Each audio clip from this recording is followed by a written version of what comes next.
All right, we have our friend Senator Tom Cotton with us. Senator Cotton, thank you for being with us. So you and Lindsey Graham and many others really in the Senate, the Republican side, what is it that you're communicating to the American people and to the administration with respect to these discussions with Iran?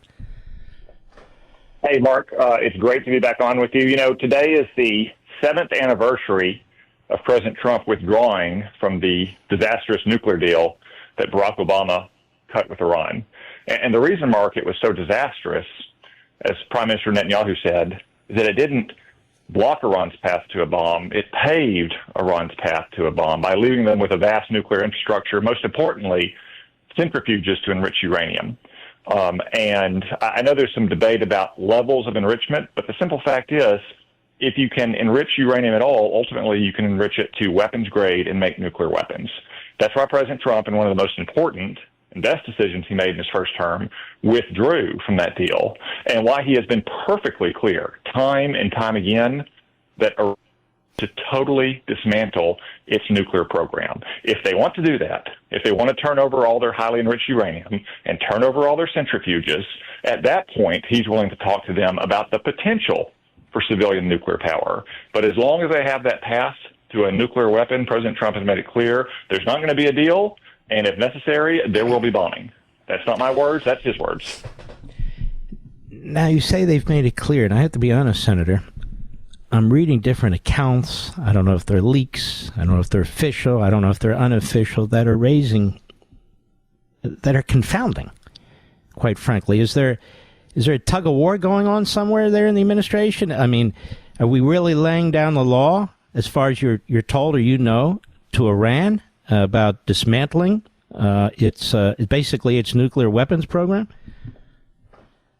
So, Mark, I can tell you that in my conversations with the president, he has said exactly what he has said publicly: complete and total dismantlement.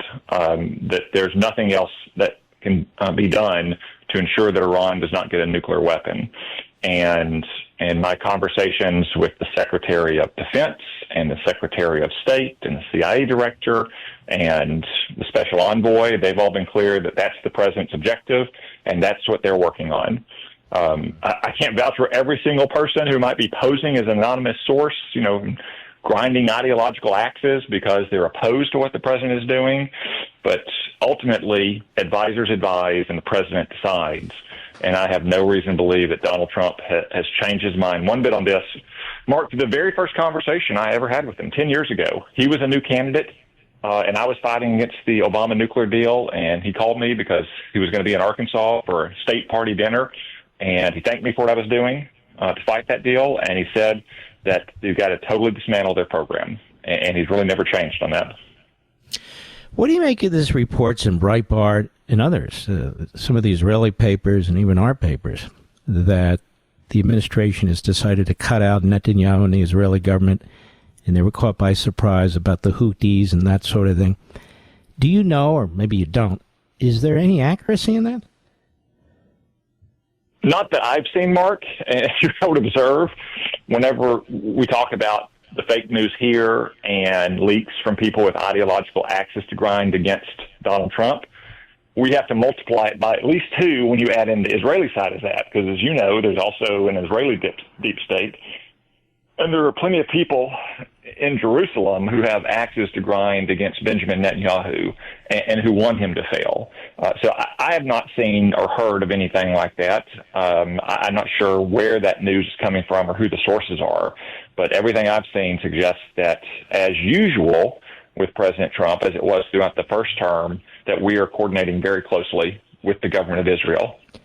Well, I hope so, because my understanding when I was in Israel was that the ceasefire with the Houthis did catch them 100% by surprise. Now, that doesn't mean we're required to tell the Israelis everything, obviously. But I certainly hope that's the case, because they have to live in that neighborhood. And you've been one of the greatest defenders of American national security and the national security of our allies, especially Israel in the Middle East and so forth. So let's talk about this treaty notion. You and Senator Graham say that's the process the president should follow when he has a deal. Can you explain that? Well, for any president on any matter, the surest way to have long-term durability is to have a vote in the United States Senate. This is a point we made in 2015. We made it to the Ayatollahs when Barack Obama was trying to push through his incredibly weak deal that under our system, any president could reverse that, as happened when Donald Trump took office. Now, I don't know what the Ayatollahs are thinking right now, but if they want a durable deal that completely dismantles their nuclear weapons program, that's their best option. Could we get 67 votes for that? Well, the reason we couldn't get 67 votes for Barack Obama's deal, in fact, we got a bipartisan majority against it to include the Democratic leader Chuck Schumer, is it was a weak and controversial deal. As Donald Trump has said, he's not going to accept such a deal. He's not going to accept a JCPOA 2.0. So any deal he puts forward will, by definition, be a strong deal that satisfies what most elected officials have called for 15 years on Iran's nuclear program. Now, the Democrats may cut off their nose to spite their face just because it's Donald Trump's proposal, but that would be the surest way to have long-term durability on any agreement that completely dismantles Iran's nuclear program. You know, Senator, from a constitutional perspective, having nothing even to do with this deal, should there be a deal, it has bothered me a lot that the treaty clause is basically ignored. When our country, whoever the president is, enters into an agreement with another country that is a significant agreement, whether it's significant economic agreement or whether it's a significant, especially national security agreement, the framers, they told us in Philadelphia at the Constitutional Convention, the body politic should be involved. And so they decided not just a majority, but a super-duper majority of the senators, 67, needed to vote on a treaty. What do you think that, apart from whether it should be lasting and so forth, what do you think about the lack of the use of the treaty clause to involve you and some of the other senators? Mark, it's a bad trend in U.S. governance going back many, many decades, especially on highly consequential matters. You know, there's a reason most arms controls agreements during the Cold War were marked by a treaty, because there are few things that are more consequential and deserve more widespread political support in our constitutional structure than any kind of agreement about matters of war and peace. So I do think it'd be better if we got back to more commonly submitting those highly consequential matters to the Senate for votes. Well, here with Senator Tom Cotton, one of the best of the senators. Senator, your view, I see Ted Cruz came out today and he says Iran doesn't need a domestic nuclear program. He's very solid on this. Lindsey Graham, other. Do you find that a majority of the Republican senators share your view and Graham's and Cruz's view? Oh, very much, Mark. No, the Republican Senate, and for that matter, I believe the Republican House is strongly behind President Trump's view that Iran has no need for uranium enrichment. They have no need for all those centrifuges. Certainly, no need for civilian nuclear power. Dozens of countries around the world have civilian nuclear power and import enriched uranium at a low level for those reactors under very safe and verified protocols. The only reason they have that vast infrastructure is because they want to ultimately build a nuclear weapon.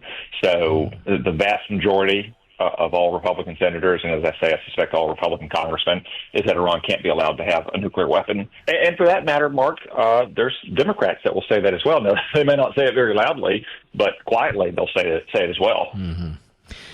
Well, the quiet voices are useless. I'm just being honest with you. Let me ask you this, Senator. Now, in this, do we mean a majority, as far as you can tell, of the Republicans in Congress will insist that their nuclear program, their nuclear weapons program, be dismantled? Yes.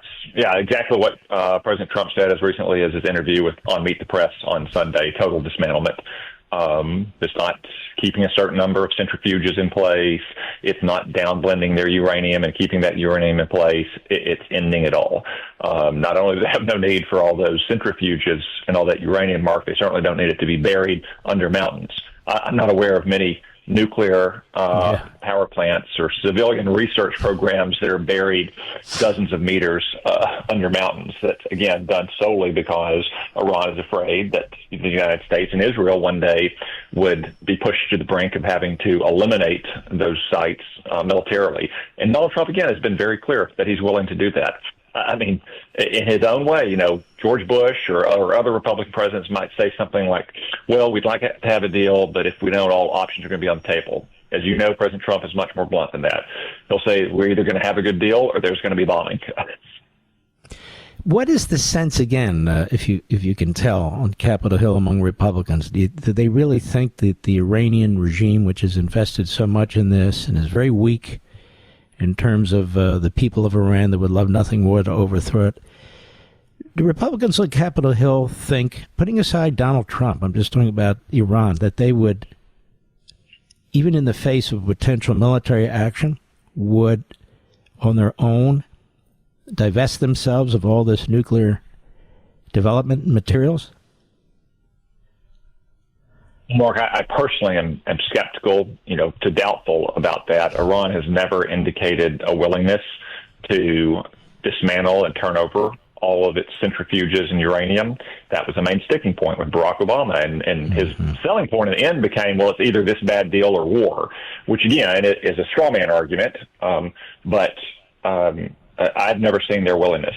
That said, I think it is safe to say that the Ayatollahs, who ultimately care more than anything about their own preservation, are more scared of Donald Trump than they were of Barack Obama or certainly Joe Biden.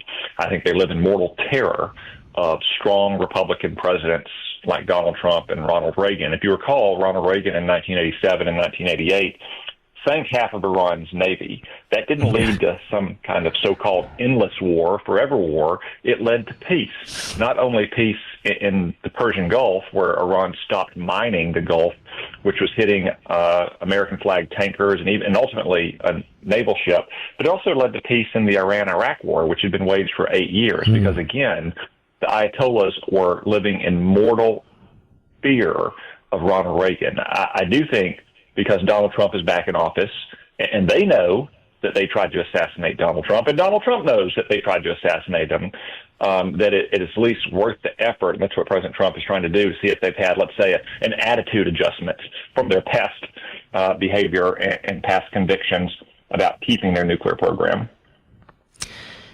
Now, you're right here, because I see at this event that Cruz was at, the Speaker of the House, Mike Johnson, was there too, says exactly what you say, what Lindsey Graham says. There must be complete dismantlement, period. And there's apparently a letter that's being circulated among Republicans in the House and the Senate that reinforce that point. Is that correct too?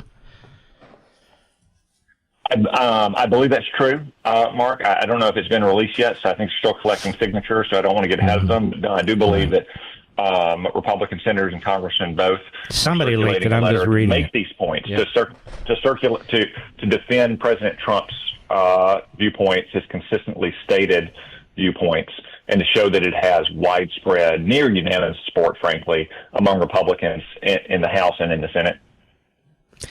Which is, they either dismantle or we will have to take military action to dismantle for them. Is that the bottom line?